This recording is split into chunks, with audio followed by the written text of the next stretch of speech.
In Verwerd waard toch Sense of Place Arune Sneun het langste kunstwerk van Europa presenteren. Sense of Place is ontstaan ooit jaren geleden opgericht door Joop Mulder. Oorspronkelijk oprichter en initiator van Oerol. Daarna met zijn droom om kunst aan het landschap hier in het noorden te verbinden is Sense of Place ontstaan.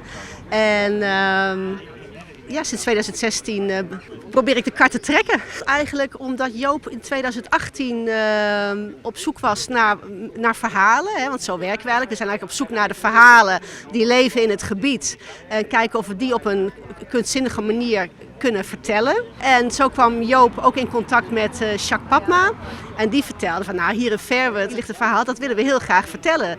De verbinding met de Kammergraas, de verbinding met Ameland, zelfs met de Vikingen in Noorwegen. Ik sta hier achter bij de kerk van Verwerd. Verwerd is een hele hoge kerk. Vroeger werden die kerken ook als landmarks gebruikt. Als je op zee navigeert, zoek je altijd op zee ook naar punten op het land waarbij je je boot op kan navigeren. De kerk van Verwerd is eigenlijk de eerste landmark, het eerste punt wat is genomen. Daar is eigenlijk die historische lijn gelegd met lightlines.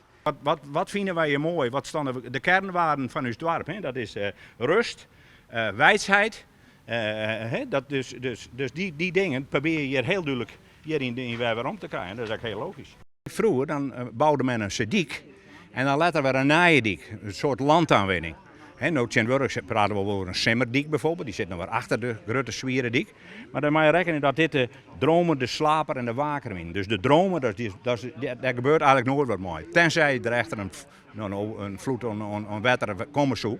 En dat is met name dus de dromer. En de slaper die slaapt gewoon, maar er hoeft niks meer te gebeuren. Maar de waker die moet het kapje erbij gaan natuurlijk, als ze dik zijn. Dat zou maar iets zien.